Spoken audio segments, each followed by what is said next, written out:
जिज्ञासा समाधान के इस सत्र में अगली श्रेणी है धर्म नैतिक मूल्य संस्कृति।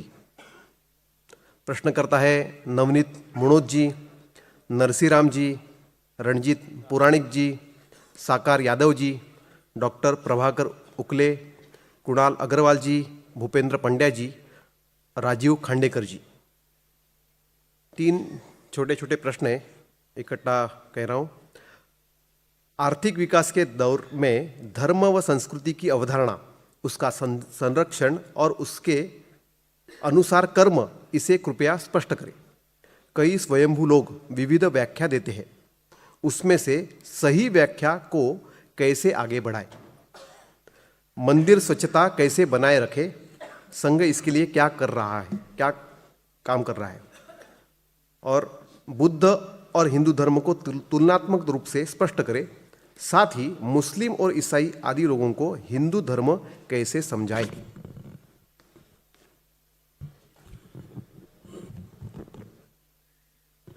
तो अपने यहाँ ऐसे कहा गया है धर्माद अर्थश्च कामश्च, धर्म के कारण ही अर्थ और काम सफल होते हैं। धर्म समाज की धारणा करता है, समाज के लिए चलता है। आपका अर्थ कारण अगर समाज के लिए नहीं चला, खुद के लिए केवल चला, तो ज्यादा दिन सुरक्षित नहीं रहेगा। आपका आर्थिक विकास होगा, जिनका नहीं हुआ वो आपके विकास को ध्वस्त करेंगे। सब सुखी है तभी हम सुखी हो सकते हैं, नहीं तो दुखी लोग सुखी लोगों का सुख नष्ट कर देते हैं। और इसलिए जिसको सुखी होना है वो सबको सुखी करे, तब वो भी सुखी होता है, व्यवहारता भी और मानसिक दृष्टि से भी। तो इसलिए अर्थ कारण उसके अनुसार चलना चाहिए। तो एक सूत्र ध्यान में रखना, यावत भ्रियेज जठरम तावत सत्वम ही देहिनाम। अपना काम चलाने के लिए जितना चाहिए उतना खुद को दो, अभाव में नहीं रहना। रोटी, कपड़ा, मकान, स्वास्थ्य, शिक्षा, अतिथि सत्कार, ये 6 गृहस्थ धर्म के कर्तव्य हैं, वो पूरे होने चाहिए। साईं इतना दीजिए जहां में कुटुंब समाए, मैं भी भूखा ना रहूं, साधु भी भूखा न जाए। और थोड़ा समाज कहने के बाद एक स्थान महत्व होता है।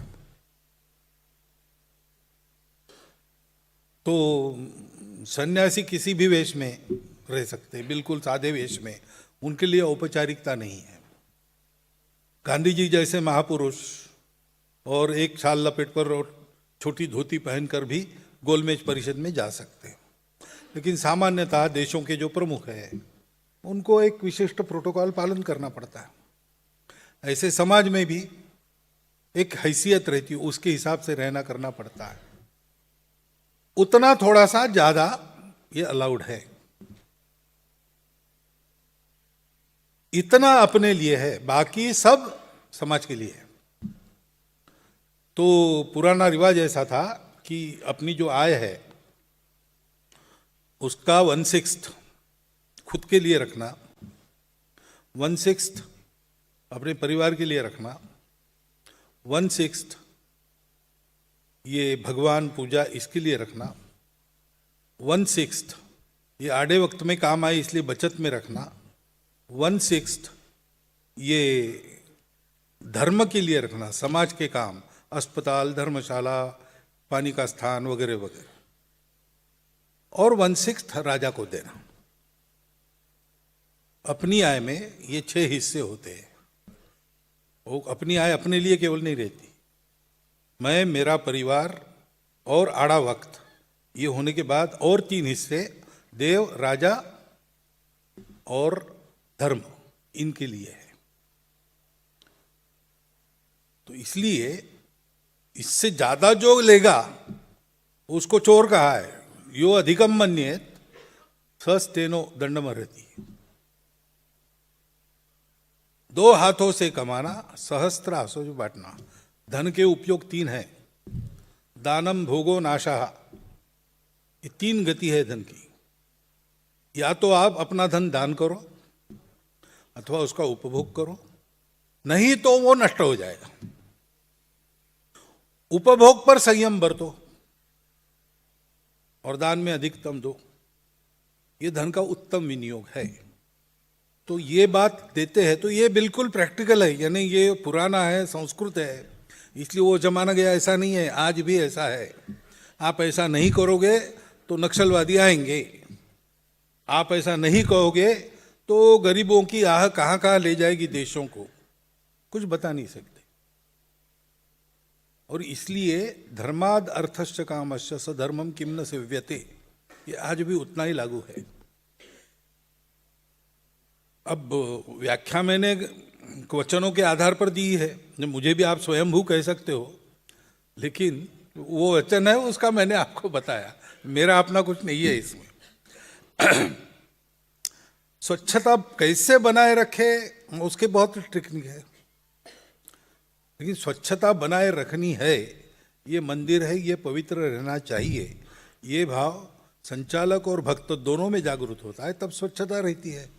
बाकी फिर क्या क्या करना उसके टेक्निक्स तो बहुत है, लेकिन मूल में हम मंदिर में भगवान के पास जा रहे हैं, तो मंदिर एक सार्वजनिक स्थान है जहां बाकी लोग भी आएंगे। मेरा दर्शन हो गया, मेरा काम समाप्त हो गया, ऐसा नहीं। मैं दर्शन करने आऊँगा जाऊँगा, किसी को मेरे कारण कष्ट न हो, मैं दर्शन करने आऊँगा जाऊँगा, मैं वो स्थान ठीक रखूँ बाकी लोगों के लिए भी, ये मेरा दायित्व है। इस भावना से जब होता है, भक्ति से जब होता है, तब मंदिर स्वच्छ रहते। गुरुद्वारे में जाइए, आपके जूते साफ करने से सारी बातें काम भक्त वहां भक्ति से करते हैं, बड़े बड़े लोग करते हैं, क्योंकि उनकी भावना है ये गुरुद्वारा है, ये पवित्र रहना चाहिए, स्वच्छ रहना चाहिए, यहाँ आए हुए भूखे को भोजन मिलना चाहिए, यहाँ शांति रहनी चाहिए, ये सब चिंता वहाँ एक एक व्यक्ति करता है। तो ये भक्ति समाज में जागरूक करना, विवेकी भक्ति, तो फिर मंदिर स्वच्छ रहते हैं। और हिंदू धर्म नाम का कोई अलग धर्म है नहीं। आपने बुद्ध धर्म कहा, हिंदू नाम का कोई धर्म है नहीं। आप वैष्णव धर्म कहते हैं, शैव धर्म कहते हैं, वैदिक धर्म कहते हैं, ऐसा कुछ कहते तो तुलना की जा सकती, लेकिन जो स्वभाव है कि सत्य भाई अपने आप जानो, और हर आदमी अलग प्रकृति का है तो अलग अलग जानेगा, तो एक न एक दिन सत्य के पास पहुंचेगा। तब तक उसके रास्ते का सम्मान श्रद्धा सब करना है, अपने रास्ते पर पक्का रहना, मिलजुल कर चलो। ये स्वभाव के नाते धर्म है। रिलीजन के नाते मुझे लगता है कि बुद्ध का विचार भी रिलीजन नहीं है। बुद्ध ने अपने धर्म को सनातन धर्म ही कहा है, और हम भी धर्म को सनातन धर्म ही कहते हैं, उसमें अंतर नहीं है। अंतर केवल इस बात का है कि धर्म का आचरण करते करते लोकाचार के कारण अनेक उस पर, जैसे हनुमान जी के मूर्ति पर वो लेप लगाते हैं ना, वो जम जाता है और बहुत सालों के बाद एकदम गिर जाता है नीचे, ऐसा कुछ जमता है, उसको निकालने का काम धर्म में सुधार करने वाले लोग समय समय पर करते हैं। तथागत वैसे ही एक थे, और इसलिए उन्होंने शाश्वत बातें वही रखी, और ऊपर जो समयानुसार बदलने की बातें थी उनको बड़ी कठोरता से बदला। तो तुलना करनी है तो मूल में ये एक ही बात है, सनातन धर्म की दो शाखा। डॉक्टर अंबेडकर साहब को दीक्षा देने के लिए बर्मा से जो गुरु आए थे, उन्होंने ये कहा दीक्षा विधि के बाद कि सनातन धर्म की एक शाखा है, सनातन धर्म की वो एक शाखा है, वैदिक धर्म बुद्ध धर्म। तो अंतर क्या है? अंतर ऊपर के कर्मकांड में जो काल सुसंगत है वो रखा, जो काल बाह्य हो गया उसको बदला, रूप बदला, वस्तु वही है, रोल बदला। शिवाजी महाराज का रोल था, दाढ़ी वाड़ी लगा के आए थे, बाद में आर्य चाणक्य क्या हो गया तो शिखा बढ़ गई, दाढ़ी चली गई, ऐसा हो गया। आदमी वही है, भूमिका बदली है, ऐसा वो है। इसलिए एक शाश्वत धर्म के नाते इन दोनों में कोई अंतर नहीं है। जो मैंने बताया कल, उपदेश तो यही है ना, सब पापस्य अकरणम कुशलस्य उपसंपदा सच्चित्त परियोदपणम। तुका म्हणे आम्हा युद्धाचा प्रसंग, अंतर्बाह्य जग आणि मन। हम नित्य लड़ते हैं, बाहर दुनिया से लड़ना पड़ता है, अंदर अपने मन से लड़ते हैं, चित्त शुद्धि करते हैं। सारी उपासनाएं चित्त शुद्धि के लिए है। तो चित्त शुद्धि होने के लिए समय समय पर जो करना पड़ता है वो बदलते हैं, लेकिन चित्त शुद्धि होने के बाद सत्य, करुणा, शुचिता, तपस के धर्म पर आधारित आचरण, भगवान जब आएंगे आएंगे, वो उनकी मर्जी है, हमको केवल प्रतीक्षा करनी है, ऐसा रहना पड़ता है। इसलिए धर्म के नाते दोनों में अंतर नहीं, रिलीजन दोनों अलग है। अब मुस्लिम ईसाई लोगों को कैसे समझाना, आप समझाने के झंझट में पहले मत पड़िए।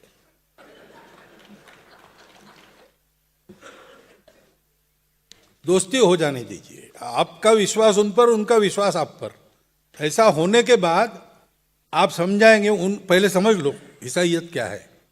ईसाइयत और इस्लाम दोनों में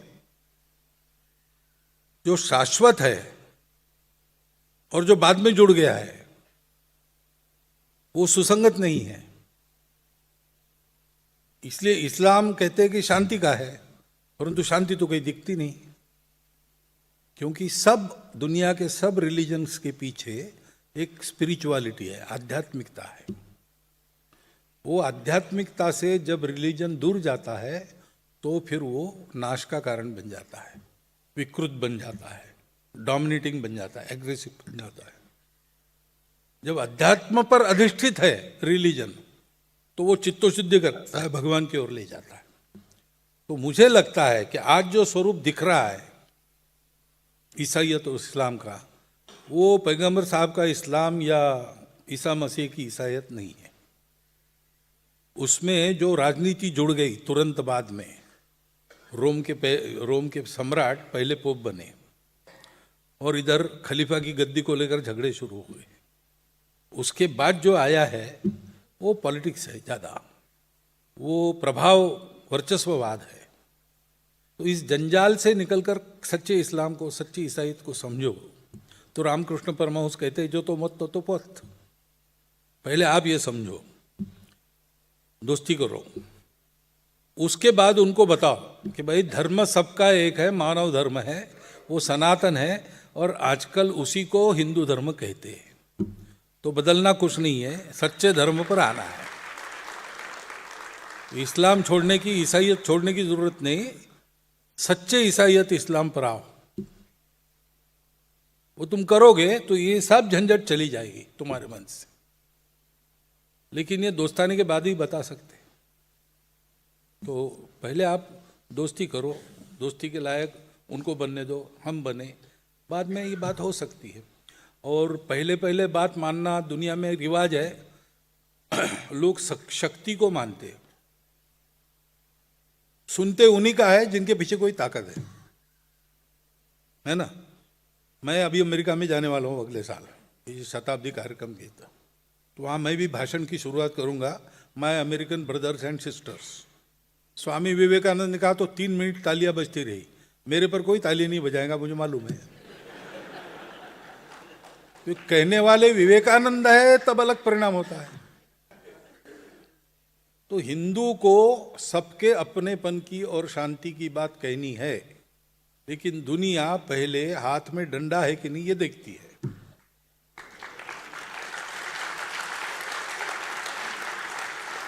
तो हिंदू के बारे में इतना हो जाए कि इनका बाल बाका कोई नहीं कर सकता, फिर भी ये दोस्ती की बात कर रहे हैं तो इसमें कुछ दम है, फिर दुनिया सुनेगी।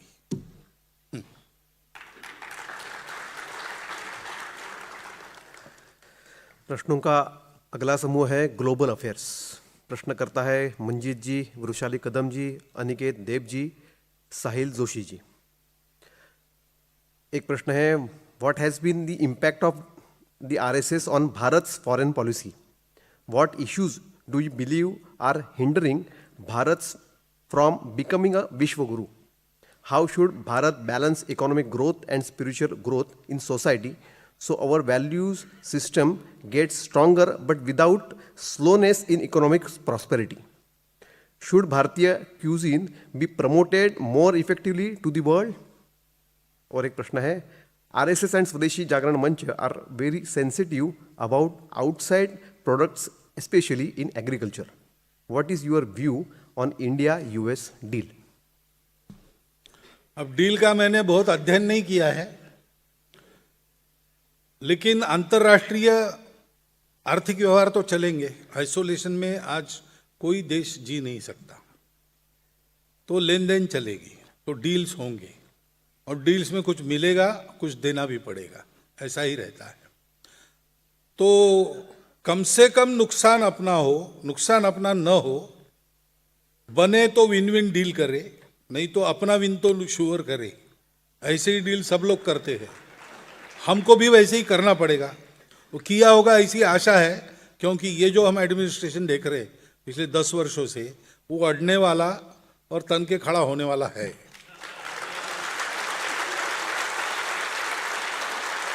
तो आशा करता हूं अध्ययन के बाद भी मुझे यही दिखाई देगा कि क्या है. परंतु जो कुछ लेना है वो एडाप्ट करके लेना है, अपना नुकसान न हो ये तो देखना है. तो इसलिए हम सेंसिटिव होते हैं आउटसाइड प्रोडक्ट्स के बारे में. खेती में एक बात है, किसान अपना मालिक होना चाहिए. अब आपने कोई किसी कंपनी से सीड लिया, जेनेटिकली मॉडिफाइड है, तो वो अपना सीड तैयार नहीं करता, वो पौधा फिर से आपको सीड चाहिए, वहां से लेना पड़ेगा. किसान अपना मालिक नहीं रहा. हमारे यहाँ खेती, किसान कभी कर्जबाजारी नहीं हुआ. कारण क्या है? तो जैविक आधारित खेती थी, पशुपालन था, तो खाद अपनी, पेस्टिसाइड अपना, और अपना बीज. कोई यूनिवर्सिटी नहीं थी एग्रीकल्चर की, हमारी खेती हमारी प्रयोगशाला थी. हमारा किसान हमारा शास्त्रज्ञ था. 8-9 हजार भात की वैरायटीज हमारे पास थी. चुरा ले गए लोग, 3,000 आज बची है हमारे पास. ये वैरायटी उत्पन्न करने वाले कौन थे? हमारे किसान थे, अपने मालिक थे, चाहे जो प्रयोग कर सकते थे. उस पर बंधन आता है. दूसरा, सदियों से हमारी वैरायटी चल रही, स्वास्थ्य वगैरह के लिए उसका कोई होता होगा दुरुपयोग वगैरह, तो वो सब चला गया, धीरे धीरे वो बाजू हो गया. अब जितना उपयोगी है उतना हमारे हाथ में रहा. ये नए प्रयोग होते हैं, उसका लॉन्ग टर्म परिणाम क्या है ये अध्ययन किए बिना, नया है इसलिए लेना, पुराना है इसलिए लेना, ये भी गलत है. नया है इसलिए लेना, ये भी गलत है. पुराणमित्येव न साधु सर्वम न चापि काव्यम नवमिति अवध्यम. ये पुराने बारे में है. पुराना है इसलिए अच्छा है ऐसा नहीं, पुरानी कविता नई कविता इसलिए पढ़ने लायक नहीं, ऐसा नहीं. ऐसा उल्टा भी कह सकते. संतः परीक्षान्य तरत भजन्ते मूढ़ पर प्रत्यय नहीं है बुद्धि. ये जल्दी जल्दी करार करके वो प्रोडक्ट्स लाना, किसका इंटरेस्ट क्या रहता है उसमें पता नहीं, और किसानों को उन प्रयोग के बलि बनाना, ये हम ठीक नहीं समझते. तो जो भी लेंगे, जो ज्ञान तो सारी दुनिया से आना चाहिए, ये अपनी परंपरा है. आनो भद्रा कृतवो यंतु विश्वता. परंतु जो लेना है उसकी परीक्षा करके लेना है. बिना परीक्षा किए, बिना अपने देश की आकांक्षा, परंपरा, अपने किसान के हित को जाने, नया है इसलिए बड़ाबड़ स्वीकार करे, ये ठीक नहीं है. और इसलिए इसके बारे में हमारा सेंसिटिव होना हमको सही लगता है.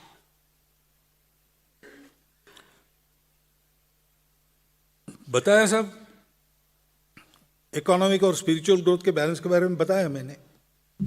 धर्म पर बैलेंस करेंगे तो हमारा, हम केवल आध्यात्मिक उन्नति वाले नहीं हैं. अविद्या मृत्युम तीर्थवा विद्या मृतम अश्नुते. तो भौतिक विज्ञान से मृत्यु पर विजय प्राप्त करो और आध्यात्मिक ज्ञान से अमरत्व की प्राप्ति करो, ये जीवन का तरीका है. तो उससे विरोध नहीं है हमारा, लेकिन वो सबके लिए उपयोग में लाना है. अपनी भौतिक संपदा केवल हमारे लिए नहीं, मेरा विकास पूरे विश्व के विकास में परिणत हो, ऐसा विकास मनुष्य का विकास है. केवल अपना विकास पशु का विकास है, उसको इलाज नहीं, उसको विचार नहीं है, मरते दम तक उसको जीना है, क्यों जीना है उसको पता नहीं, जन्मे क्यों पता नहीं। तो वो अपनी सोचता है आहार निद्रा भय मैथुन च सामान्य में तत् पशुभिर नराणाम। लेकिन मनुष्य है तो उसकी संवेदना आप प्रयोग करो, बताएगी नहीं मुझे याद नहीं है, लेकिन आप भोजन को बैठो और एक भूखे आदमी मांगने वाले को सामने बिठाओ और वो मांग रहा है, आप खाते जा रहे हो, ऐसा कर सकते हो क्या? आप नहीं कर सकते, क्योंकि आप मनुष्य हो, आप अंदर से जुड़े हो सबसे, सब जुड़े हैं, लेकिन आपको पता है कि आप अंदर से जुड़े हो, आपके अंदर वो ज्ञान है, और इसलिए वो आपको दूसरों की चिंता करना सिखाता है। ये ध्यान में रखकर इकोनॉमिक विकास करना, पर्यावरण की हानि न होनी चाहिए, विस्थापन नहीं होना चाहिए, होने ही वाला है तो कम से कम होना चाहिए, और विस्थापितों की व्यवस्था पहले होनी चाहिए, बाद में विस्थापन होना चाहिए। ऐसी सारी बातें ध्यान में रखकर ये विकास करो तो विकास सबके लिए उपकारक होगा।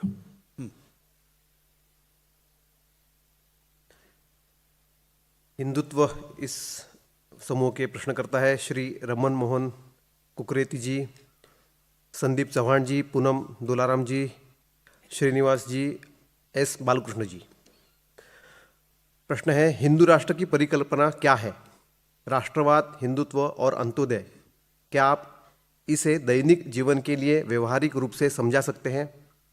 इसमें हिंदू हिंदुत्व सांस्कृतिक एकरूपता के समावेशी दृष्टिकोण के साथ विविध मतों और असहमतियों का स्थान कैसे हो? हिंदू कैसे संगठित हो? एक छोटा सा और एक विषय इससे जुड़ा थोड़ा सा है, वो है स्वातंत्रवीर सावरकर को भारत रत्न देने में देरी क्यों हो रही है? उस समिति में मैं नहीं हूं, लेकिन कोई मिला तो मैं पूछूंगा। लेकिन स्वातंत्रवीर सावरकर को भारत रत्न मिला नहीं मिला, तो भारत रत्न मिला तो उस सम्मान का गौरव बढ़ेगा।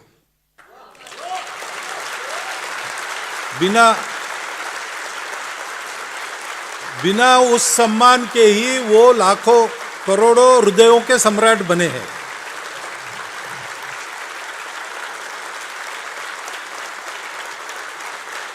तो ठीक है, हाँ और भी है बताना।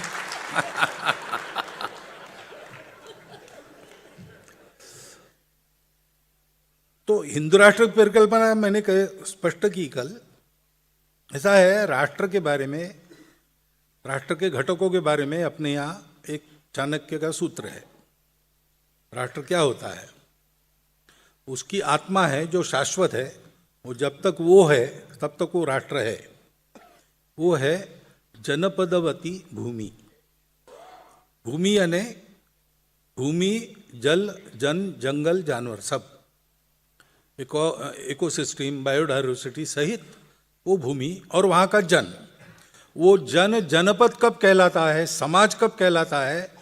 जब उसका उस भूमि के साथ लंबा साहचर्य होने के नाते आपस में भी एक अपनापन विकसित होता है। भारत माता के पुत्र के नाते हम सहोदर भाई है, ऐसा एक भाव उत्पन्न होता है। दूसरा, उसके साथ में एक कॉमन पर्पस रहता है। तो हमारे देश में किसी भी व्यक्ति को पूछ लीजिए, गरीब से गरीब, अमीर से अमीर, निरक्षर, विद्वान, किसी को भी पूछिए कि भाई जीवन कैसे हो, तो वही बताएगा जो मैंने पहले बताया। साई इतना दीजिए जहाँ में कुटुंब समाए, मैं भी भूखा न रहूं, साधु भी भूखा न जाए। हो सके तो जीवन में भगवान मिल जाए, और जब तक नहीं मिलता तब तक सेवा परोपकार जीवन में होता रहे। मान्यता यह है, आचरण भिन्न हो गया तो भी मान्यता कायम है, इसी को अच्छा मानते हैं। इसलिए हम समाज है, और इस जनपद से, जनपद को इसलिए पार है कि इस भूमि के साथ हमारा पुत्रत्व का संबंध है। ये हमारी माता है, भारत माता, ये आत्मा है।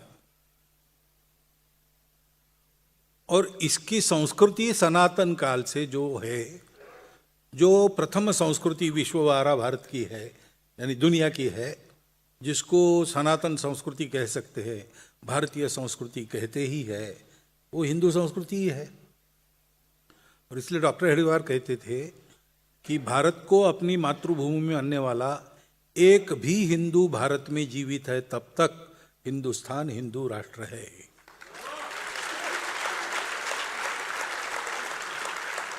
बाकी बातें आने जाने वाली है, बाकी जो घटक है ये आत्मा है।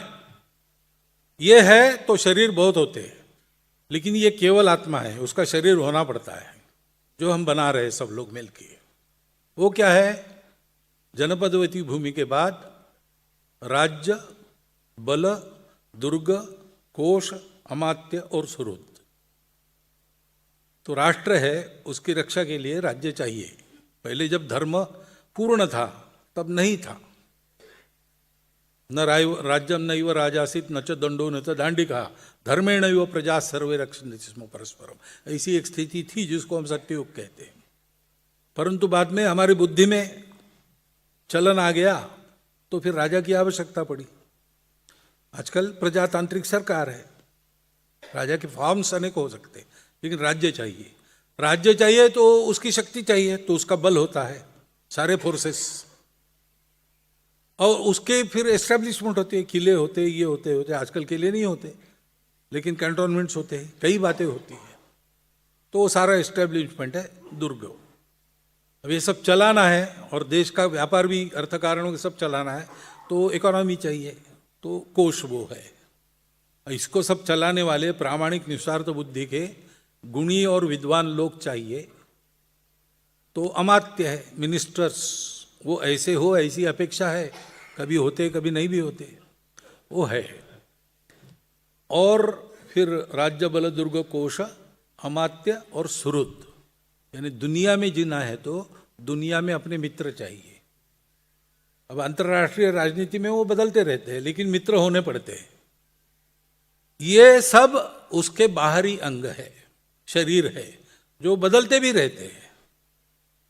तो ये राष्ट्र की कल्पना है, अपने यहाँ यही है। नेशन स्टेट की कल्पना विदेशी है, हमारे यहाँ वो लागू होती नहीं, कभी रही नहीं। अपनी कल्पना ये है। व्यावहारिक रूप में इसको क्या समझाना? हमारे एक राष्ट्र है, यानी हम अपने समाज के लिए जिए, हम अपने पर्यावरण के लिए जिए, हम अपने देश की सुरक्षा के लिए जिए, हम अपने देश के वैभव के लिए पुरुषार्थ करें। ये राष्ट्रीयता है।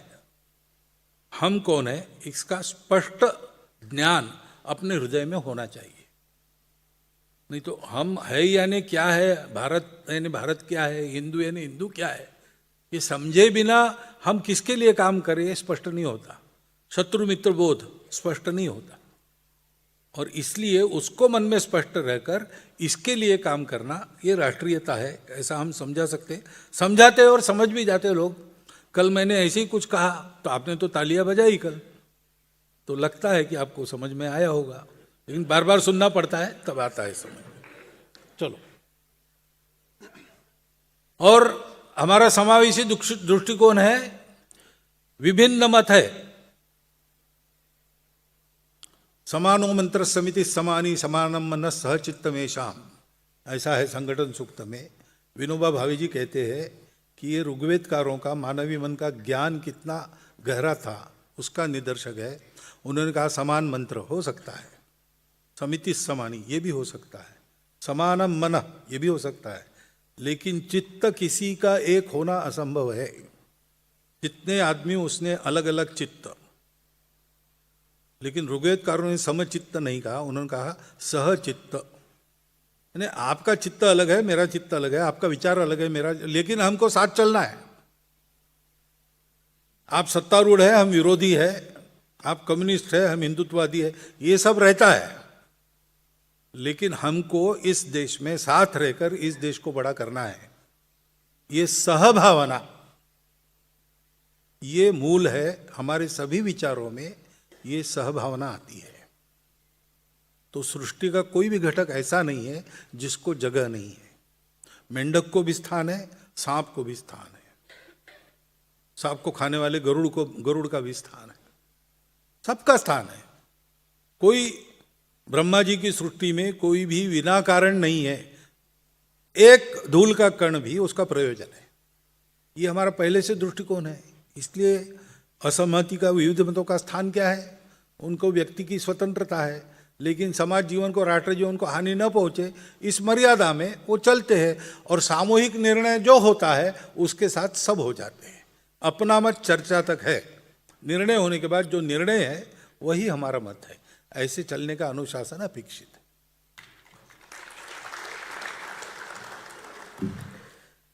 अगला प्रश्नों का समूह है पॉलिटिक्स। प्रश्न करता है मिलिंद भागवत जी, प्रवीण बिस्कुले जी, डॉक्टर विजय हब्बू जी, एडवोकेट जेपी मिश्रा जी, उदय मानपाटक जी, अनिल मुथा जी, हरीश भीमानी जी। राजनीती और संघ का संबंध। भाजपच्या सत्तेत येण्याने संघाचे चांगले दिवस सुरू झाले का? भाजप संघाची राजकीय शाखा आहे का? क्या आरएसएस को भाजपा पर दबाव डालना चाहिए कि वह भ्रष्ट और सिद्धांतहीन नेताओं का आयात बंद करे? विचारहीन सत्ता केंद्रित राजनीति के दौर में आपके पास आने वाले को आप कैसे मार्गदर्शन करेंगे? आजकल राज्यों में भाजपा के संगठन मंत्री संघ क्यों नहीं दे रहा है? और इससे जुड़ा एक विषय है, भारतीय कम्युनिस्ट पार्टी के भी 100 साल पूरे हो रहे हैं, लेकिन जिस तरह संघ का विस्तार हुआ उस तरह कम्युनिस्ट विचारों का विस्तार क्यों नहीं हुआ?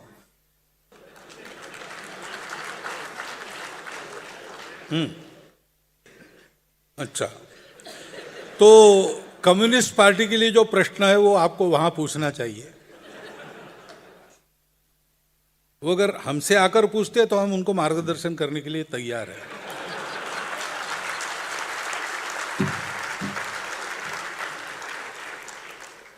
अब भाजपा का सत्ता में आने से हमारे अच्छे दिन शुरू हुए, ऐसा नहीं है, उल्टा है।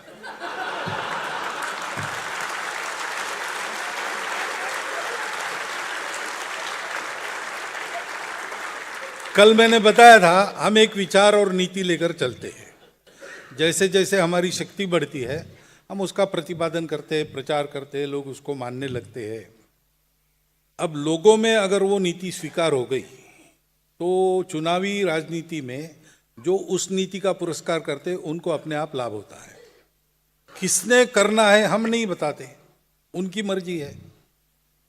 हम राम मंदिर के पक्ष में खड़े रहे, राम मंदिर के पक्ष में जो थे उनको लाभ हुआ। अन्य लोगों को मना नहीं थी तो उन्होंने नहीं किया। अब हमारा बल है और लोग सुनते हैं, मानते भी है, तो उसके साथ चलने वालों का लाभ होता है। हम क्या करें? हम तो किसी के लिए नहीं करते, नीतियों के लिए करते हैं। तो इसलिए जब हमारा काम बढ़ा तो उस नीति का पुरस्कार करने वालों का लाभ हुआ, उनके अच्छे दिन आ गए। हमारे अच्छे दिन तो हमारे परिश्रम के कारण आए। गुरुजी जन्मशती से शुरू हुआ, तब तक कुछ परिस्थिति थी, लोगों ने वो झेली। फिर लोगों के दिमाग में जल्दी जल्दी थोड़ा ऐसा प्रकाश हुआ कि भाई ये भी लोग हैं, इनका भी सुनो। इमरजेंसी में इन्होंने अच्छा काम किया, राम जन्मभूमि आंदोलन किया, ये किया। अब वो गुरुजी जन्मशती क्या कह रहे हैं? उसके बाद विवेकानंद सार्धशती आई, उसमें हमारे लोगों ने काम किया। ये सब धीरे धीरे इमरजेंसी, राम जन्मभूमि आंदोलन, गुरुजी जन्मशती, विवेकानंद सार्धशती, अपना पसीना बहाकर हमने अपने सपोर्ट बेस को बढ़ाया। तो हमारे अच्छे दिन तो उसके बलबूते आए, आप लोगों का स्नेह विश्वास और हमारे स्वयंसेवकों का अखंड परिश्रम।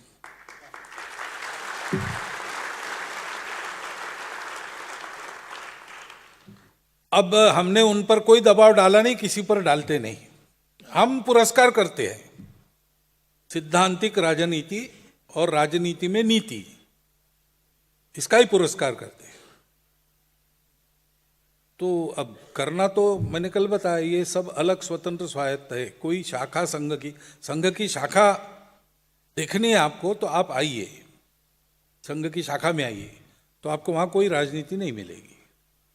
संघ की ये जो संगठन है, विश्व हिंदू परिषद है, विद्यार्थी परिषद है, मजदूर संघ, किसान संघ, भारतीय जनता पार्टी वगैरह, इसमें स्वयंसेवक है और प्रभावी भी है, लेकिन ये संघ की शाखाएं नहीं है।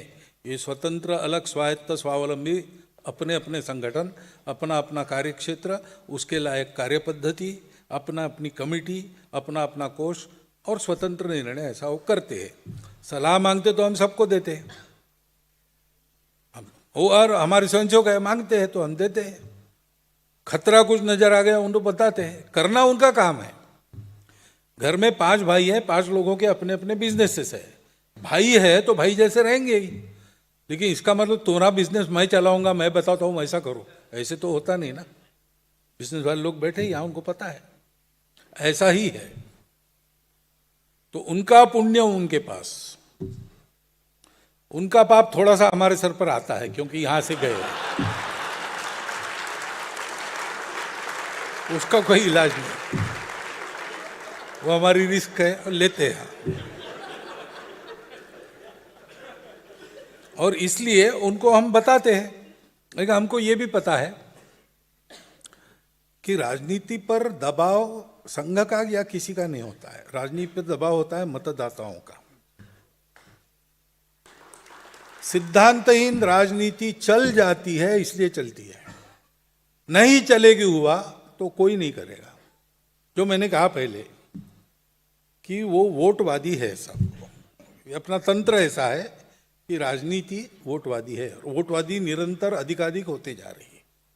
तो इसको ठीक करना है, तो ये पूरे समाज के प्रबोधन का, पूरे समाज में नैतिक रुचि का विषय है। वो करने से सब ठीक हो जाएगा। चलो तीसरा, यूनिफॉर्म सिविल कोड के संबंध में प्रश्न है। What are the key reasons for delay in implementing uniform civil code and has the Rashtriya Swayamsevak Sangh consciously deprioritized the uniform civil code, or is it still seen as an essential reform to be pursued at the right time? और एक प्रश्न है, क्या भारत को केवल अल्पसंख्यकों द्वारा संचालित लोकतंत्र होना चाहिए या बहुसंख्यकों द्वारा? इस पर संघ का क्या विचार है? अब यूनिफॉर्म सिविल कोड की बात है तो अच्छा है। अपना देश वास्तव में एकतंत्रवादी नहीं है, ये आप समझ लो। हिंदू विचार अपने पूरे राष्ट्र में कितने प्रकार थे तंत्र के?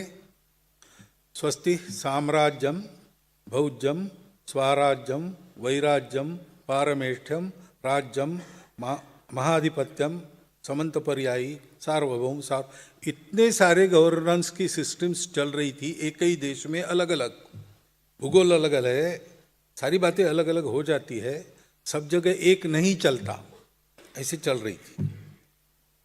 फिर भी हम एक राष्ट्र थे, पृथ्वी समुद्र पर्यंता, या एक राटी थी, उसी में कहा है। तो हमारा विविधता को कोई विरोध नहीं है, लेकिन अगर हो सकता है एक देश के लोगों का एक तंत्र तो अच्छी बात है, एकता और मजबूत होती है, एकता को कोई खतरा होने की संभावना कम हो जाती है। तो यूनिफॉर्म सिविल कोड पूरे देश को एकात्म बनाने के लिए बहुत अच्छा उपकरण है। और इसलिए जब यूनिफॉर्म सिविल कोड लाएंगे तब आपस में झगड़े नहीं करने चाहिए। लाना इस तरह से है, उत्तराखंड ने लाया, लाते समय क्या किया उन्होंने? पहले एक बिल बना के जनता में डाल दिया कि ऐसा हम लाने वाले हैं, आपके सुझाव लाओ। 3 लाख सुझाव आए, सबके साथ बात की उन्होंने, और इतना व्यापक संवाद होने के बाद फिर उन्होंने बिल लाया। ऐसी प्रक्रिया के साथ अगर कोई सिविल कोड आता है तो अच्छा है। ऐसा कोई एक कोड बन सकता है, स्वीकार होता है, क्योंकि लागू होने के बाद पालन करने की समस्या है। कानून में कोड आ गया इसलिए वो स्थापित हो जाता, ऐसा नहीं होता है। लोग स्वीकार करते, पालन करते, तब होता है। तो लोगों की मानसिकता पहले बनाए, उनको विश्वास में ले, उनके साथ ऐसा व्यापक संवाद कर एक कोड लाए तो बहुत अच्छी बात होगी। और आनंद है कि इस दिशा में अभी जो चल रहे वो थोड़े थोड़े ऐसे चल रहे हैं, और पूरा ही ऐसा चल लेना चाहिए।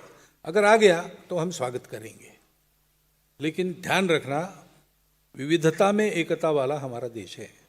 ये कोई कठिनाई नहीं है, ये मदद करती है। ये है तो अच्छी बात है, नहीं है तो परवाह नहीं, ऐसा हमको रहना चाहिए।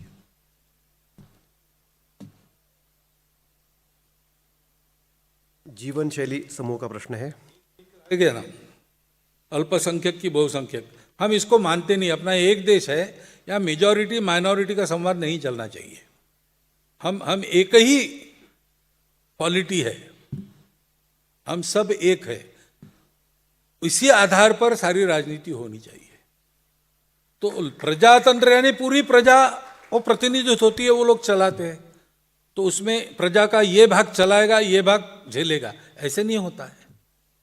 तो सबकी सहमति इसमें आनी चाहिए, क्योंकि हमारे देश में अगर हम मेजॉरिटी माइनॉरिटी करेंगे तो हमारे देश में सब लोग माइनॉरिटी है, कोई भी मेजॉरिटी है नहीं। भाई हम एक समाज है, इसलिए हम सब लोग मिलके ये पीपल, वी दी पीपल है, तो सही मात्रा में उनका प्रतिनिधित्व करने वाले संसद में बैठते हैं, बैठने चाहिए, ऐसे लोगों को भेजना चाहिए और पूरे देश को एक मानकर वो विचार करे और सब ठीक चलेगा। जीवन शैली समूह का प्रश्न है। प्रश्न करता है डॉक्टर रोहिणी सावंत जी, रणजीत पुराणिक जी, मनोज ठाकरन जी। इस वर्ष आयुर्वेद का बजट बढ़ाया गया है और कौन से खास कदम उठाए जाने चाहिए? उसी के साथ एक प्रश्न है, विपरीत हो सकता है, लेकिन आयुर्वेद को राष्ट्रीय स्वास्थ्य योजना में समुचित स्थान क्यों नहीं दिया जा रहा है? दूसरे प्रश्नकर्ता ने पूछा है। और है उससे जुड़ा हुआ दूसरा प्रश्न, फास्ट फूड के स्वास्थ्य पर प्रतिकूल असर को देखते हुए क्या इसे बैन करना चाहिए? अब आयुर्वेद का बजट बढ़ाया गया है वगैरह, ठीक है, सरकार करेगी, लेकिन आयुर्वेद के उपचार करने वाले जो वैद्य है, उस शास्त्र के जो ज्ञाता लोग हैं, उनका दायित्व है कि इसको कैसे बढ़ाना। बीच में हो सकता है, मालूम नहीं, विकास रुक गया होगा आयुर्वेद का। अब सौभाग्य से आयुष मंत्रालय है, ऐसी प्रावधान है, इसका लाभ लेके आयुर्वेद को एक अच्छा आधुनिक, इस पर ठीक बैठने वाला शास्त्र, आयुर्वेद का बेस बदलने की जरूरत नहीं, वात पित्त का त्रिदोषाधारित वो सब जो विचार है, वो विचार आज की दुनिया समझ सके, इस प्रकार से उसको सामने लाना चाहिए। आयुर्वेद से उपचार करने वालों की संख्या बढ़नी चाहिए, उपचार करा लेने वालों की भी बढ़नी चाहिए। स्थान चिकित्सा पद्धतियों को दिया नहीं जाता, चिकित्सा पद्धति वो स्थान लेती है। एलोपैथी अपने यहाँ इतनी प्रचलित हो गई, उसका एक कारण आयुर्वेद को हम भूल गए ये है, लेकिन वही कारण नहीं है। तो एलोपैथी में रोज के जीवन में जिसको रोज मजदूरी पर जाना है, उसको बुखार आ गया तो एक गोली ले लो, बुखार उतर जाएगा 15 मिनट में, जाओ काम पर, ये रिलीफ मिला। तो लोगों की आवश्यकता को पूर्ण करने वाला शास्त्र, ऐसा उसका जो पहले स्वरूप था वो फिर से स्थापित होना चाहिए। आयुर्वेद के लिए 10-12 गांव में एक वैद्य रहता था। वो वैद्य उन 10-12 गांवों के लोगों की चिंता करता था, वहीं के परिसर में जंगलों से जड़ी बूटी लाकर हर बार ताजी दवा देता था, क्योंकि आयुर्वेद का एक तो कस्टमाइज्ड है, जहां का रोगी है वहां की दवा उसको चलती है, वगैरह वगैरह तत्व है, आयुर्वेद वाले जानते हैं क्या है। दूसरा, वो अभी बने 4 महीने के बाद उनका वो परिणाम नहीं रहता, इसलिए हर बार बना के देना पड़ता है। अब ये फिर से लागू होना है तो आयुर्वेद की प्रैक्टिस करने वालों को ब्लॉक से भी नीचे के स्तर पर जाकर अपनी प्रैक्टिस करनी पड़ेगी। वहाँ उसको ये परिणाम दिलाने होंगे कि आप बीमार हो गए, आपको छुट्टी लेने की जरूरत नहीं, ये लो, तुरंत आप ठीक हो जाओगे। ये होता है। मैं एक बार ऐसे बीमार हो गया और मुझे जाना था नांदेड़ से मुंबई में कार्यक्रम था। नांदेड़ में शाम को बुखार आ गया, बहुत ज़्यादा बुखार आ गया। तो हमारे एक स्वयंसेवक थे वहाँ आयुर्वेद की प्रैक्टिस करने वाले, उन्होंने मुझे 1 बोतल काढ़ा दिया और रात को 2 बार लेने के लिए कहा। मैं ट्रेन में मैंने वो काढ़ा लिया और मैं एकदम सुबह ठीक हो गया और फिर से बुखार नहीं आया। तो ये परिणाम मिलता है आयुर्वेद से भी, लेकिन ये दिखाना चाहिए। ऐसी कुछ बातें अगर आप कहते हो, करते हो, तो आयुर्वेद लेने वाले व्यापक हो जाएंगे, तो फिर राष्ट्रीय योजना में आयुर्वेद को स्थान दिए बिना वो योजना राष्ट्रीय बन ही नहीं सकेंगी। ये करना चाहिए, तब उसको समुचित स्थान मिल जाएगा। फिर सरकार हाथ लगाएगी और उसके विकास में और दुनिया में व्यापक होने में तरह तरह की मदद उसके द्वारा की जाएगी। ये सब बाद में होगा। पहले आयुर्वेद की प्रैक्टिस करने वाले, आयुर्वेद का उपचार करा लेने वाले, इन दोनों की अच्छी संख्या बननी चाहिए और उनको व्यापक होना चाहिए। फास्ट फूड को बैन मत कीजिए, बैन करने से उसका काला बाजार शुरू होगा। ये तो संयम की बात है। फास्ट फूड खाना चाहिए ऐसा कानून था क्या? कानून तो नहीं था, फिर क्यों खाते हैं? जो कानून से नहीं आया वो कानून से कैसे जाएगा? आपकी लालच के कारण जो आया, आप लालच छोड़ दो तो वो चला जाएगा।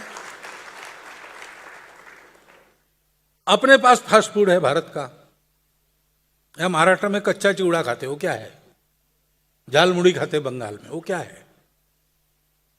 ये सब अपने भाजणीचं पीठ घर में बना के रखते हैं और आए चार लोग तो तुरंत वो थाली पीठ बना के देते। अपने पास भी है, ताजा है, स्वस्थ है, उसकी आदत डालो। हमारी आदत बदलना ये उपाय है, कानून ये उसका उपाय नहीं।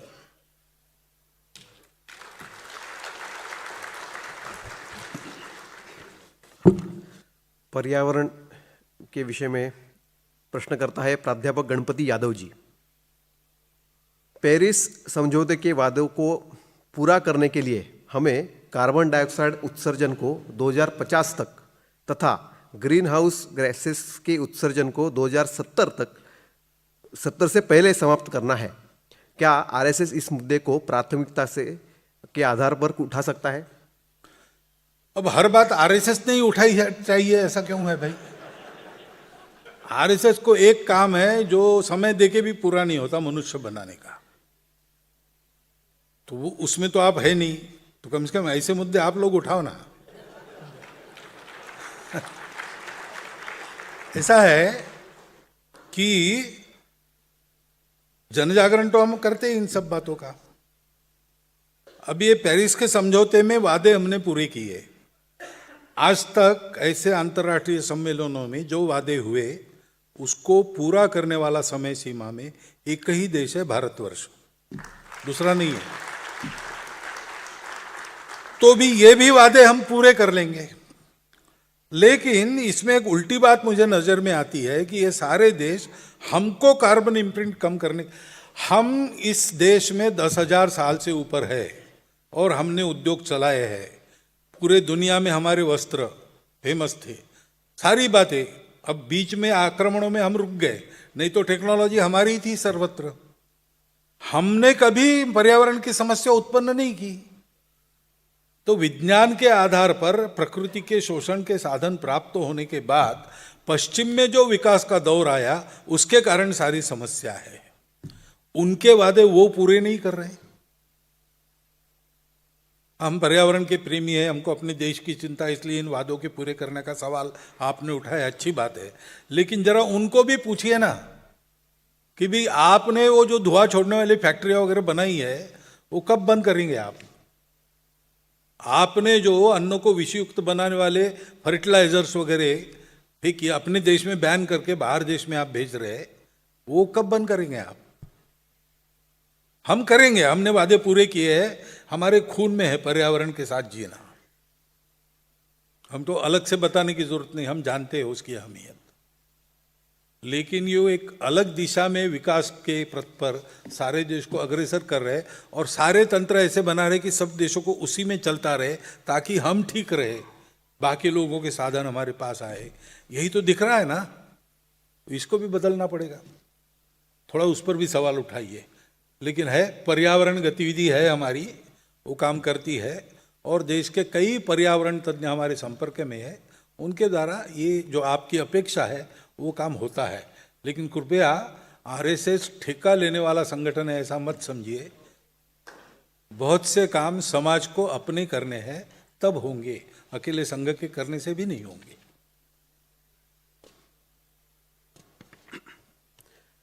युवा प्रश्न समूह में प्रश्न करता है डॉक्टर वरुण मानेक जी।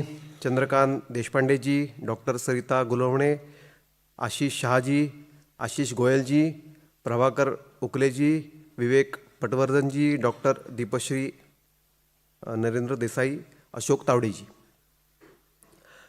युवक युवतियों की जीवन शैली पर पश्चिमी media, social media, web series आदि बुरा असर डाल रहे हैं। इससे कैसे निपटा जाए?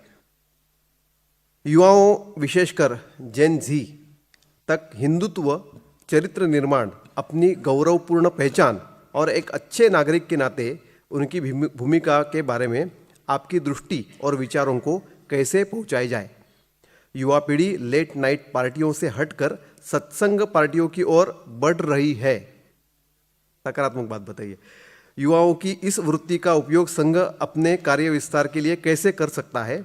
युवाओं के संदर्भ में संघ की 100 वर्षों की विरासत क्या है तथा उसका भावी दृष्टिकोण किस प्रकार परिलक्षित होता है?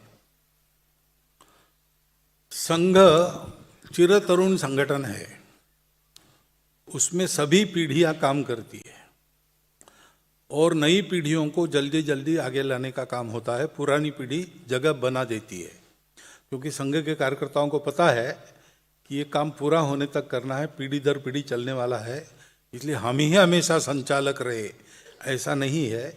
जैसे जैसे शरीर की क्षमताएं घटेंगी, नए लोग आने पड़ेंगे, तो नए लोगों का उस प्रकार से विकास पहले से करना, धीरे धीरे उनको ऊपर लाना, ये सतत प्रक्रिया संघ में चलती है।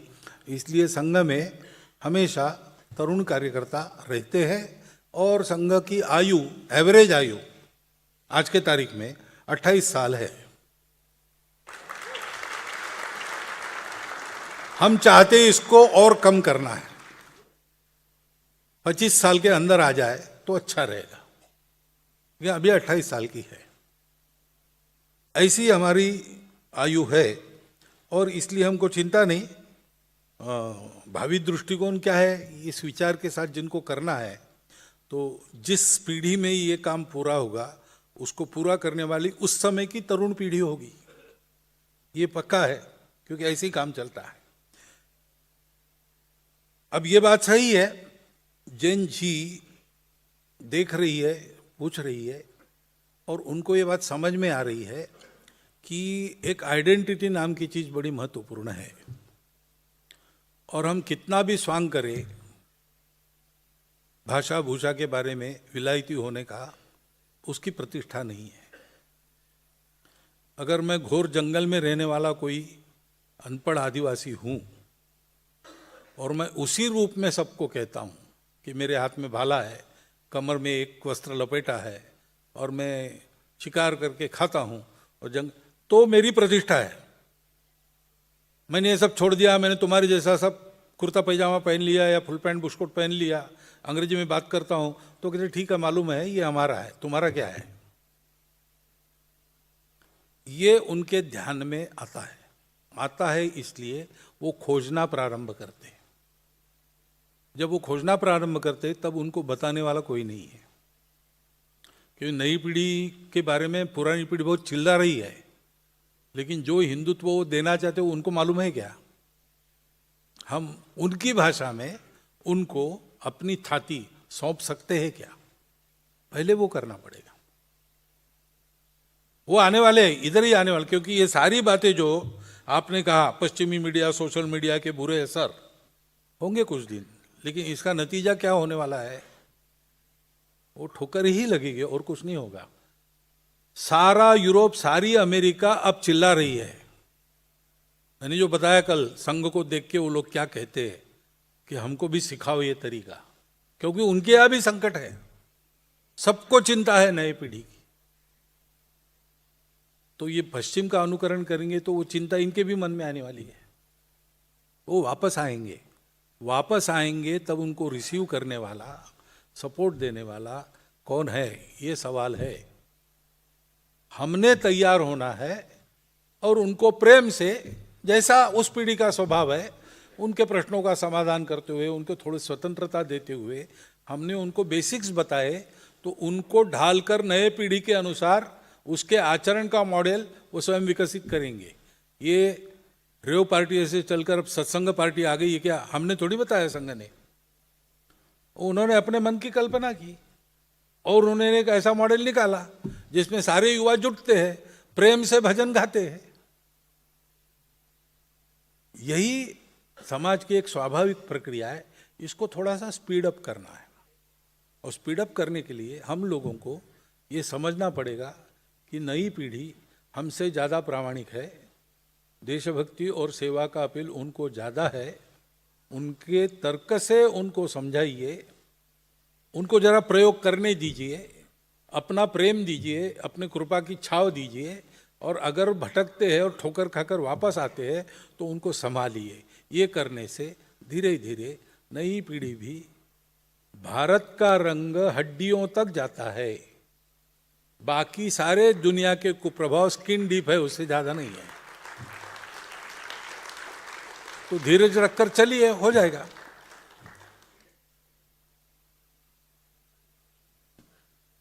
कुल 14 समूह बनाए थे, उसमें से 12 समूह के प्रश्न हो गए। 13 समूह शिक्षा का है।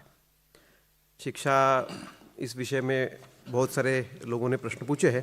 प्रश्न करता है अजीत केसकर जी, कैप्टन सुबोध वर्मा जी, बलिराम गायकवाड़ जी, गणेश देवरुखकर जी, श्रीमती गुप्ते जी, चंद्रकांत देशपांडे जी, अजीत केसकर जी, चैतन्य चिंचलीकर जी, डॉक्टर शिवाजी, संदीप परांजपे जी, प्रतीक शाह जी, डॉक्टर रमेश भरमल जी, महेश रसाळ जी, आशीष तामकर जी, डॉक्टर महेश कुमार हरीश जी, विजय जाधव जी, अमित ठड़ानी जी। तो प्रश्न है, संस्कृत और शास्त्रों का प्रचार और प्रसार कैसे किया जाए?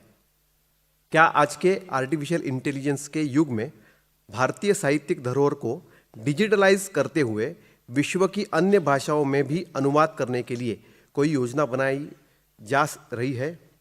आज मुंबई जैसे शहरों में इंटरनेशनल स्कूल खुल रहे हैं, जबकि हमें गुरुकुलों की आवश्यकता है। क्या आरएसएस गुरुकुल खोलने की योजना बना रहा है? प्रश्नकर्ताओं में कैप्टन सुबोध वर्मा जी ने कहा है कि कृपया मुझे एक गुरुकुल खोलने में सहायता करें।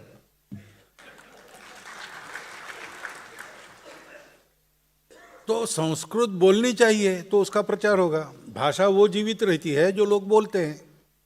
लोगों ने बोलना छोड़ दिया, भाषा चली जाएगी। तो संस्कृत का प्रेम है तो संस्कृत बोलिए। संस्कृत भारती नाम का संगठन, संघ केवल शाखा चलाता और कुछ नहीं करता। जो सब आप पूछ रहे हैं संघ ये करेगा क्या? नहीं करेगा, गलतफहमी मत रहिए। लेकिन संघ के स्वयंसेवक जरूर करेंगे, ये भी पक्का है। तो ऐसा एक संगठन है स्वयंसेवकों ने चलाया हुआ, संस्कृत भारती। तो संस्कृत भारती में एक तो संवाद शिविर होते हैं, 10 दिन में बोलचाल की संस्कृत आप सीख लेते हो। बिना संस्कृत भारती की भी पाठांतर हम कर सकते। गीता के अध्याय, राम रक्षा स्तोत्र, गीता पढ़ने से पूरा संस्कृत व्याकरण जाना जा सकता है। राम रक्षा में एक श्लोक है ना, रामो राजमणि सदा विजयते रामम रमेश। वो प्रथमा से अष्टमी तक, नवमी विभक्ति तक, संबोधन तक पूरे राम शब्द के विभक्ति प्रत्यय क्या है, ऐसे इसमें से सीख सकते हैं। तो कंठस्थ करने की परंपरा थी संस्कृत स्तोत्र, उसको चलाना चाहिए। संस्कृत भारती उसके लिए चाहिए, ऐसा नहीं है। लेकिन ग्रंथों का भाषांतर वगैरह ये योजनाएं संस्कृत भारती ने चलाई है। और आज सरकार का भी भाषा विभाग इस प्रकार का प्रयास उन्होंने शुरू किया है। तो ये जरूर आगे बढ़ेगा। भारतीय साहित्य विश्व की भाषाओं में और भारतीय भाषाओं का साहित्य संस्कृत में, इस प्रकार चला है। अब अन्य भाषाओं का संस्कृत में, इस पर जाएंगे, लेकिन अभी नहीं गए, जाएंगे। लेकिन तो गुरुकुल भी संघ नहीं चलाता ना। समाज गुरुकुल खोले और संघ की वहां ताकत है तो संघ के स्वयंसेवक सहायता करते हैं। गुरुकुलों का सम्मेलन भारतीय शिक्षण मंडल नाम का संगठन है जो स्वयंसेवकों ने चलाया है। उन्होंने उज्जैनी में किया था, 4,500। नेपाल से भी 1,100 ऐसे गुरुकुल वहाँ उपस्थित थे और कई प्रकार की चर्चा हुई, बातें हुई। उसके अनुसार धीरे धीरे काम आगे बढ़ रहा है।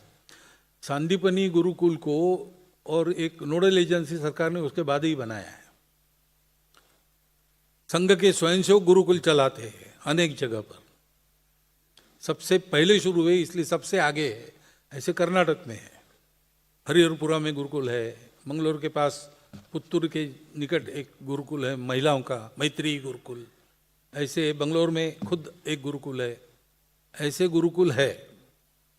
तो ये सब हो रहा है, समाज करता है, हम सहायता करते हैं, हमारे स्वयंसेवक कुछ इनिशिएटिव लेती है, हम सहायता करते हैं, ये सब हो रहा है।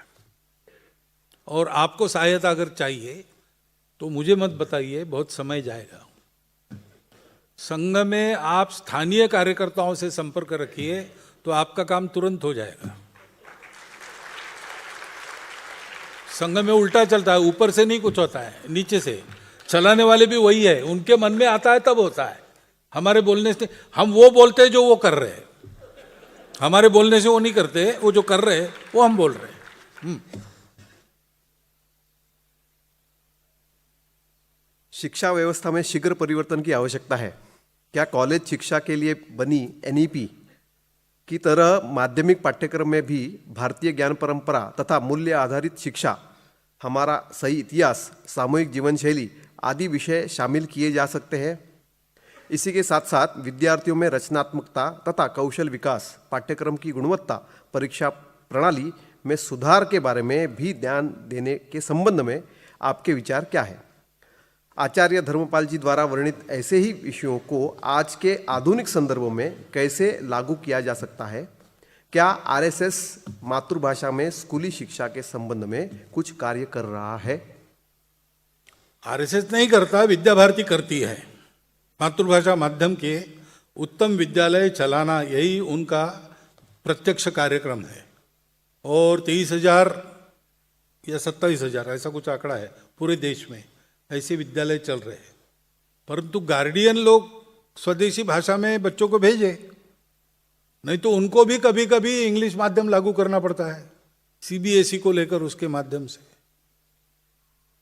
लेकिन अधिकांश जगह उस प्रांत की भाषा में वो कर रहे हैं। उन स्कूलों में भी भीड़ रहती है, मेरिट लिस्ट में उनके टॉपर्स 7-8 राज्यों में लगातार गत 15-20 वर्षों से आ रहे हैं।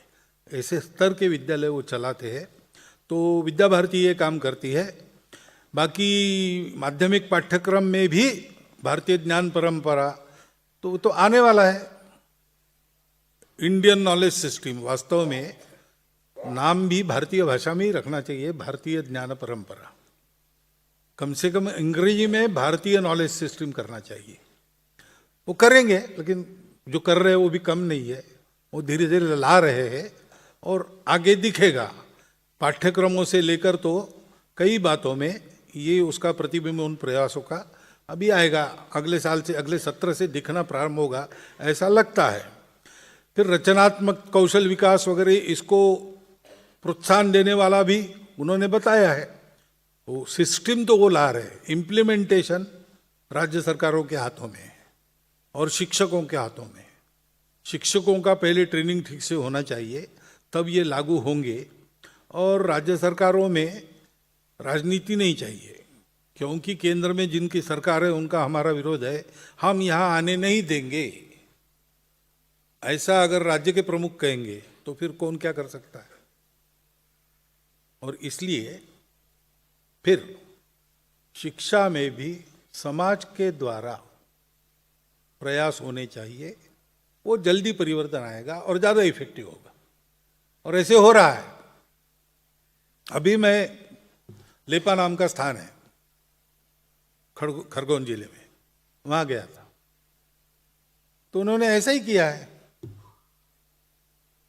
वो सिखाते हैं, बच्चे, गरीब बच्चे बचपन से आते हैं, समाज से जमा करके 250 बच्चे वहाँ छात्रावास में रहकर पढ़ते हैं। उनका खाना पीना, स्वयं वो खाना बनाते हैं, स्वयं लोग ट्रेड सीखते हैं, उसमें से फर्नीचर बनाते हैं, सब वहाँ का सारा काम वहाँ के बच्चे संभालते हैं और पढ़ाई में भी अव्वल आते हैं। और 10वीं पास होते होते आगे जाना है तो आगे जाएंगे, नहीं तो अभी गांव में जाकर अपना काम करके कमा सकते, परिवार को पाल पोस सकते, इतनी तैयारी उनके वो कर देते हैं। साथ में संस्कार है, ध्यान है, बहुत सारी बातें हैं। ऐसे कई विद्यालय आज भी चल रहे हैं, विद्या भारती के भी चल रहे हैं, बहुत लोगों के चल रहे हैं। तो सब सरकार करें, जब करेगी करेगी, जहां हम कर सकते हैं वहां हमने शुरू कर देना चाहिए, तो ये होगा।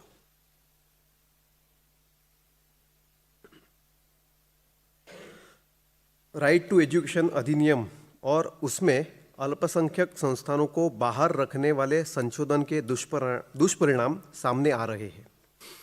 समावेशन के नाम पर इस अधिनियम के प्रावधान शिक्षा व्यवस्था के स्तर को कम करते हैं तथा संस्थान के मालिक रिलीजन के आधार पर भेदभाव भी करते हैं।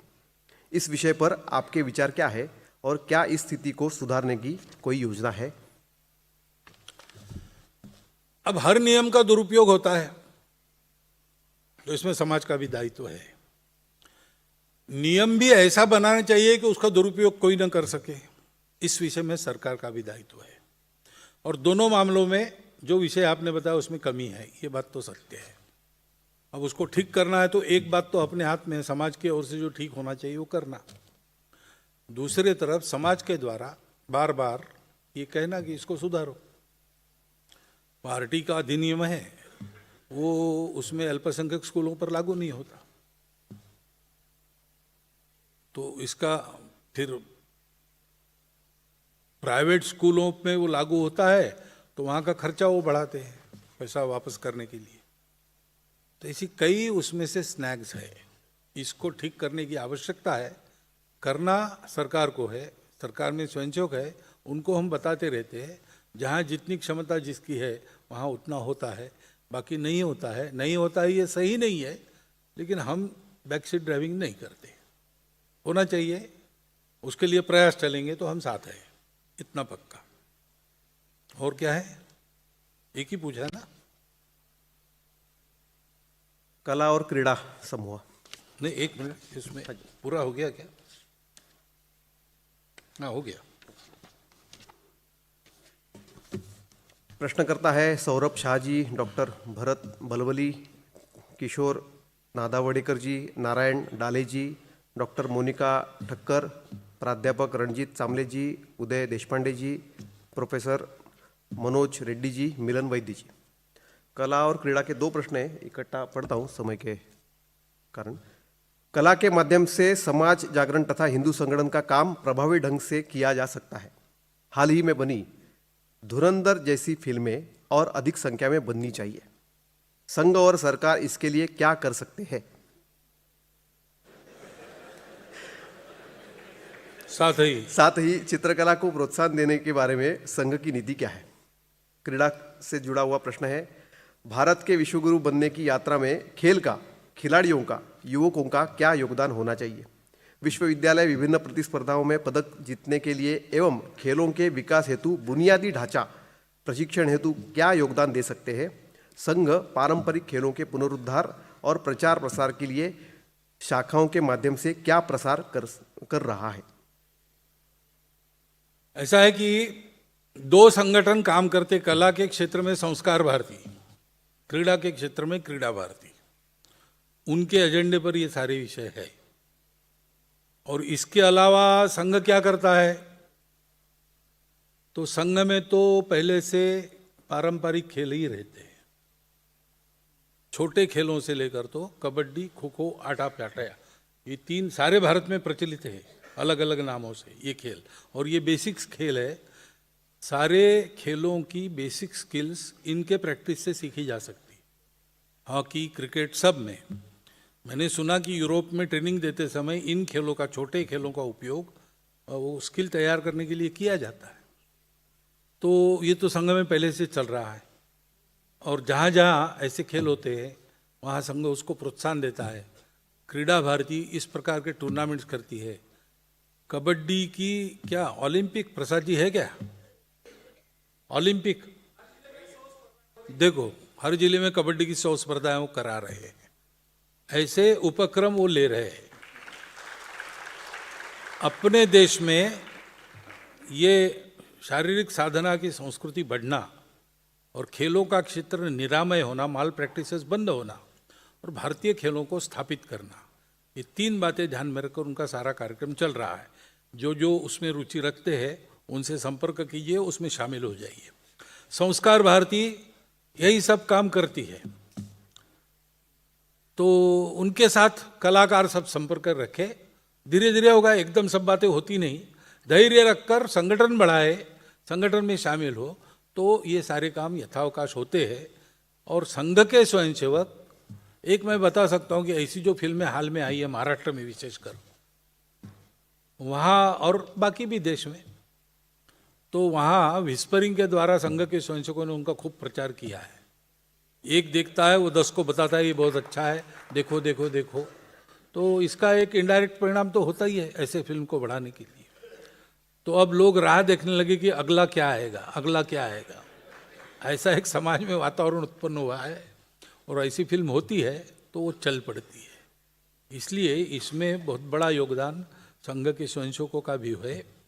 कभी कभी शाखाएं प्लान बनाकर ऐसे सिनेमा देखने के लिए स्वयंसेवकों को ले जाती है, और कभी कभी एक साथ हम 500 लोग आए लाएंगे, कितना कंसेशन देंगे वगैरह, ऐसा सारा टॉकीज मालिकों के साथ चलता है उनका। ये भी होने लगा है। तो ये कोई संघ योजना करके नहीं करता, उनके दिल में जो है राष्ट्र का भाव, तो उनको लगता है कि इस फिल्म में उसको एक स्कोप मिला है, तो फिर चलो भाई देखो देखो, सब मिल के देखो, ग्रुप से देखो, ये सब अपने आप होता है। लेकिन योजना बनाकर इस क्षेत्र के लिए काम करना संस्कार भारती का काम है। उसके तहत ये सारी बातें होती है, जो नहीं हो रही वो आपके जाकर सुझाव देने से हो सकती है। तो आप जरूर इन संगठनों के संपर्क में रहिए। अंतिम प्रश्न, पहले के समूह का प्रश्न जिसका शुरुआती अंतिम है। अंतिम व्यक्ति तक संघ को पहुंचाने की क्या योजना है? एक राष्ट्रभक्त व्यक्ति संघ कार्य में कैसे योगदान कर सकता है? निजी क्षेत्र में संघ जैसा अनुशासन कैसे निर्माण हो? प्रश्न करता है अतुल खराटे जी, सारंग गोसावी जी, अनुराग त्रिपाठी जी, महेश रसाळ जी। संघ जैसा अनुशासन है तो संघ में अनुशासन क्यों है? तो दो बातें हैं। संगठन के 3 घटक है। एक है ध्येय के लिए संगठन, व्यक्ति के लिए नहीं, स्वार्थ के लिए नहीं, समूह के लिए नहीं, ध्येय निष्ठा। दूसरी बात है ध्येय की तरफ जाना है तो हर एक की एक डिसिप्लिन है। आपको अगर परीक्षा में मेरिट आना है तो आपको नींद कम करनी पड़ेगी। वो जो क्रिकेट की मैच रात रात चलती है और देखते, वो सब छोड़ना पड़ेगा। ऐसे ध्येय के अनुरूप अनुशासन, ध्येय पर निष्ठा है तो अपने आप स्वयंसेवक ग्रहण करते, वो थोपनी नहीं पड़ती, वो सोच समझ के उसका आचरण करते। और ये बड़ा कष्टकारक होता है, कोई भी बंधन कष्टकारक होता ही है, लेकिन वो हंसते हंसते सहन कर लेते। इसका कारण है आत्मीयता। तो अगर कारपोरेट जगत में ये लाना है तो आपको एक पर्पस देना पड़ेगा। प्राइवेट क्षेत्र में ये आत्मीयता रखनी पड़ेगी, तो कष्टकारक अनुशासन का भी स्वीकार लोग कर लेंगे। अच्छे जो चल रहे उद्योग उनको आप देखेंगे तो उसमें यही है जिसके कारण अनुशासन रहता है। तो ये सब जगह ऐसे आ सकता है। आप संघ में कैसा योगदान कर सकते हो, उसके 5 ऑप्शंस मैंने आपके सामने रखे कल। तो कल नहीं थे ऐसे लोग होंगे, तो मुझे एक पेपर दिखा, तरुण भारत, मुंबई तरुण भारत, उसमें मेरा भाषण पूरा छापा है उन्होंने। वो रिवाइटिव नहीं, थोड़ा संक्षिप्त, लेकिन उसमें वो 5 ऑप्शंस है। तो आप उसमें से किसी एक का अंगीकार करके संघ के साथ जुड़ सकते हैं। और अंतिम व्यक्ति तक संघ की योजना क्या है उसका आप अनुभव कर रहे हैं। तो अलग अलग स्थान पर अलग अलग पहुंचाने की योजनाएं बनती है। तो संघ पहुंचाना यानी संघ के स्वयंसेवक को पहुंचना पड़ता है, क्योंकि संघ इन्फॉर्मेशन नहीं है, संघ आचरण है। तो आचरण का उदाहरण पहुंचे, वो दोस्ती करे, तो वो आचरण पहुंचता है। इन्फॉर्मेशन तो आजकल बहुत है, मीडिया का भी उपयोग हम करते हैं, तो आपको ये जानकारी कहीं भी मिल जाएगी। हमारे कार्यक्रमों में भी ये सब हम बोलते रहते, और विशेषकर आउटरीच के ऐसे प्रोग्राम्स हम आयोजित करते हैं जिसमें अलग अलग वर्गों तक पहुंचने का हमारा प्रयास होता है।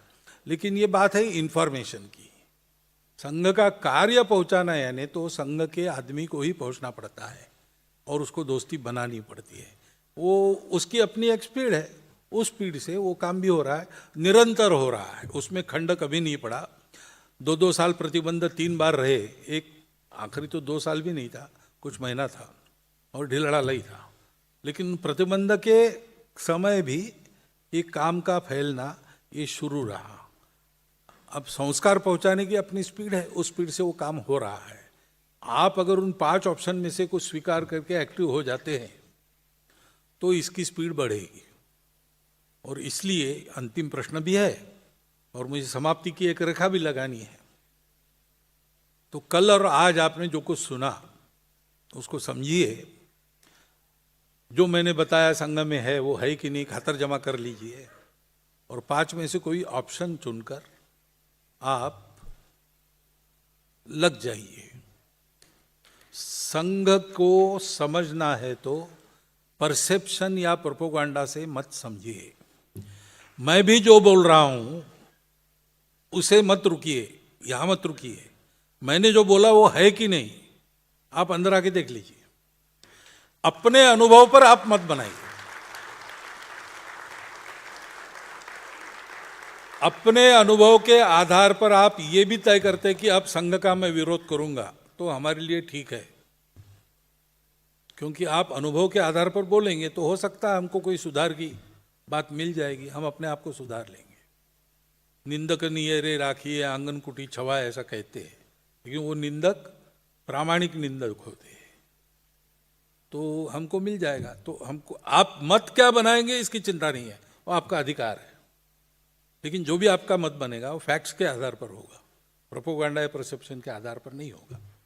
और आपका मत कुछ भी बने, देश के हित में तो सक्रिय होना ही है, और देश के हित में सक्रिय होना है तो अपना देश क्या है इसकी एक स्पष्ट कल्पना सबकी होनी चाहिए।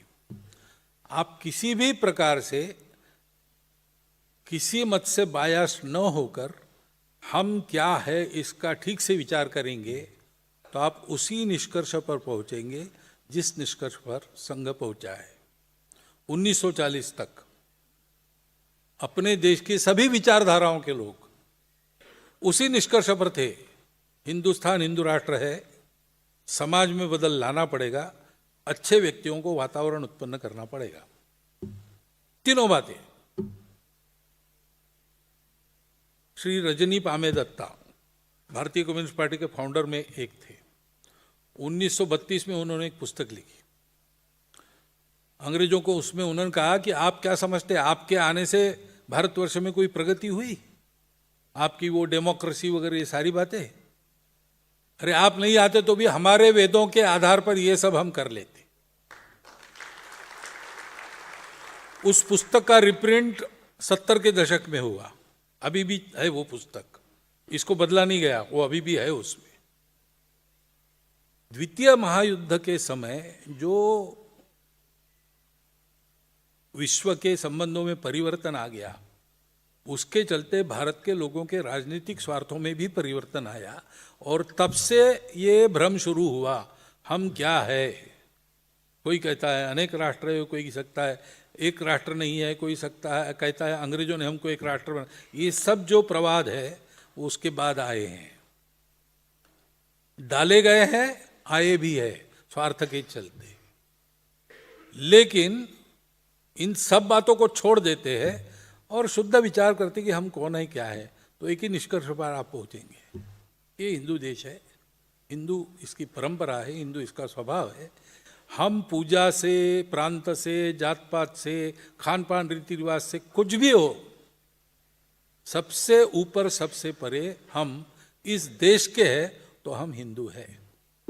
जो हिंदू कहते हैं उनको अच्छे पक्के सच्चे हिंदू बनना है, और जो नहीं कहते हैं उनका अपने स्वार्थ या विस्मरण से मुक्त होकर उस ओर बढ़ना है। ये किए बिना इस देश को दूसरा चारा नहीं है। और इसलिए ये स्पष्ट कल्पना मन में रखकर आप लोग सक्रिय हो जाइए, क्योंकि दुनिया को भारत की जरूरत है, भारत को इन बातों की जरूरत है। हम भारत के लिए काम करेंगे, भारत बड़ा बनेगा, विश्व को नई सुख शांति युक्त उत्तम दुनिया बनाएगा। आने वाले 30 वर्षों में ये हो सकता है अगर आज से हम सक्रिय हो गए तो। और इसलिए कृपया, आज का अच्छा दिन है, रविवार है, शुभ मुहूर्त है, अष्टमी तिथि है, सप्तमी तिथि है कृष्ण पक्ष की। तो इस मुहूर्त पर ये संकल्प करके आप लोग सक्रिय हो जाइए, इतनी एक विनंती आपके सामने रखता हूँ और इस कार्यक्रम का ये मेरा आखिरी वाक्य समाप्त करता हूँ। धन्यवाद। जी जी जी।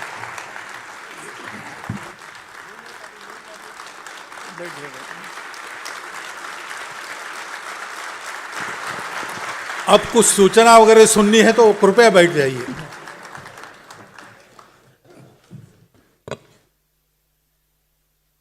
नियोजित समय के बाद भी प्रश्नकर्ताओं ने प्रश्न दिए, उनको भी पूर्ण न्याय देने का प्रयास इस सत्र में हमने किया है। मैं अब माननीय प्रांत संघचालक जी को आमंत्रित करता हूँ, इस 2 दिन के कार्यक्रम को सफल बनाने के लिए जिन जिन का सहयोग हुआ है उनके प्रति ऋण निर्देश व्यक्त करेंगे।